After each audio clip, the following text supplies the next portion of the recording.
ایک اور بات کی طرف اشارہ کرتا چلوں، کسی کو ویلکم کہنے کے لیے کھڑا ہونا، کسی کو خوش آمدید کہنے کے لیے کھڑا ہونا، کسی کی عزت افزائی کے لیے کھڑا ہونا،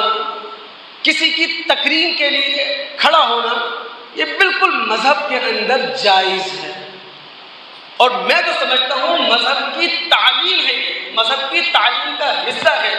کسی کو عزت اور کسی کو تکریم دینے کے لیے کھڑا ہو جانا، اس کا استقبال کرنے کے لیے، خوش آمدید کہنے کے لیے۔ جہاں مذہب نے ممانعت کی ہے، ناپسند کیا ہے، وہ ایسے لوگوں کے لیے جو زمینی بادشاہ بن کر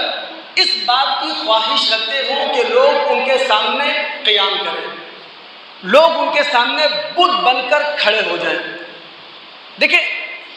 مذہب جو سمجھ میں آتا ہے نا، اور مذہب ہمارے لیے آسان ہوتا ہے،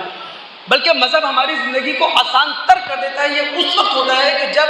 مذہبی احکامات کی علتوں کو جانا جائے، مذہبی احکامات کا ریزن معلوم کیا جائے، مذہبی احکامات کے پیچھے جو حقیقت چھپی ہوئی ہے اس کو جاننے کی کوشش کی جائے۔ اب ابو داؤد کی معروف روایت ہے، یہ توجہ سنیے گا، اللہ کے رسول نے کہا کیا، من سرہ ان یتمثل لہ الرجال قیاما، جو شخص اس بات کو پسند کرتا ہے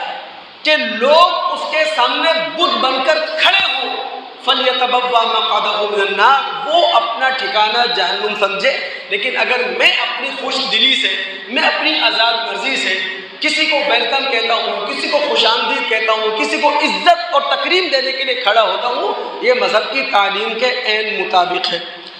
اب جب میں نے بات کی علت کی، حقیقت کی، لاجک کی، تو آپ تمام دوستوں کی نگاہ سے گزرا ہوگا، سعودیہ کے مفتی اعظم نے ایک فتویٰ جاری کیا تھا ابھی انہی دنوں میں، اخبارات کی زینت بنا، کہ صدقۃ الفطر آپ اجناس کے علاوہ کسی اور شکل میں نہیں دے سکتے۔ میں مذہب کا طالب علم ہوں، مجھے ان کے فتوے سے علمی اور فکری اختلاف ہے۔ دیکھیں، مذہب کو سمجھنے کے دو طریقے ہیں، ایک ہے مذہب کو لفظوں میں رہ کر سمجھا جائے، اور ایک ہے مذہب کو لفظوں کی روح میں اتر کر سمجھا جائے۔ اب کچھ لوگ ایسے ہیں جو مذہب کو لفظوں میں سمجھنے کی کوشش کرتے ہیں، اور کچھ وہ لوگ ہیں کہ جو مذہب کو لفظوں کی روح میں اتر کر سمجھنے کی کوشش کرتے ہیں۔ میں آپ کو کئی مرتبہ بتا چکا ہوں صدقۃ الفطر کا مقصد ہے کیا۔ دیکھیں، صدقۃ الفطر کا مقصد یہ ہے جو لوگ ڈیلی ویجز پر کام کرتے ہیں، جو بیچارے روزانہ کی بنیاد پر کما کر لاتے ہیں اور پھر ان کے گھر کی ہانڈی بنتی ہے، ایسے لوگوں کو عید کے دنوں میں اپنے ساتھ خوشیوں میں شریک کرنے کے لیے صدقۃ الفطر ہے، اور کوئی مقصد نہیں ہے صدقۃ الفطر۔ ایسے لوگوں کو عید کی خوشیوں میں شریک کیا جائے۔ ایسا نہ ہو کہ وہ ڈیلی ویجز میں کمانے والے ہوں، روزانہ کی بنیاد پر کمانے والے ہوں، ہم اپنے گھروں کے اندر عید کی خوشیاں منا رہے ہوں، اور وہ بیچارے عید کی نماز پڑھنے کے بعد پھر دہاڑی تلاش کرنے کے لیے گرے ہوئے ہوں۔ تو یہ مقصد تھا۔ اب نبی علیہ السلام کے زمانے میں اتر جائیں 1450 سال پہلے، تو لوگوں کی سب سے بنیادی ضرورت کیا تھی؟ کھانا۔ سب سے بنیادی ضرورت یہ تھی،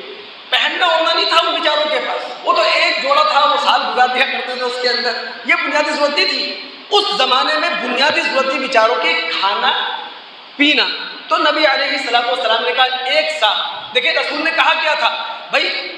کوشش کرو عید کی نماز سے پہلے دو، چونکہ اگر تم زیادہ پہلے دے دو گے تو وہ پہلے ختم کر چکے ہوں گے، ظاہر ان کی ضرورت ہے بیچاروں کی، تو عید کی نماز سے ایک دن پہلے دے دو، 2 دن پہلے دے دو، یا عید کی نماز عید کی نماز کے لیے نکلنے سے پہلے دے دو۔ اب کیا ہوا، 1450 سال کے بعد انہی ڈیلی ویجز پر کام کرنے والوں کی، روزانہ کی بنیاد پر کام کرنے والوں کی ضرورتیں بڑھ چکی ہیں۔ اب ان کی ضرورت صرف اجناس نہیں ہے، راشن نہیں ہے، اب انہیں کپڑا بھی چاہیے ہے، ان کے بچوں کو جوتے بھی چاہیے ہیں، دیگر ضروریات بھی۔ تو ہم کیا کرتے ہیں، ہم اسی رسول اللہ صلی اللہ علیہ وسلم کے سا کو سامنے رکھتے ہیں، اسی سا کی قیمت مقرر کرتے ہیں، اور وہ سا کی قیمت ہم ان ڈیلی ویجز پر کام کرنے والوں کے حوالے کر دیتے ہیں کہ بھائی تم اپنی ضرورت زیادہ بہتر سمجھتے ہو، اپنی ضرورت پوری کر لو۔ تو دین سمجھنے کا ایک بہترین طریقہ یہ ہے کہ اللہ اور اس کے رسول کے احکامات کی حکمتوں اور حقیقتوں پر غور کیا جائے۔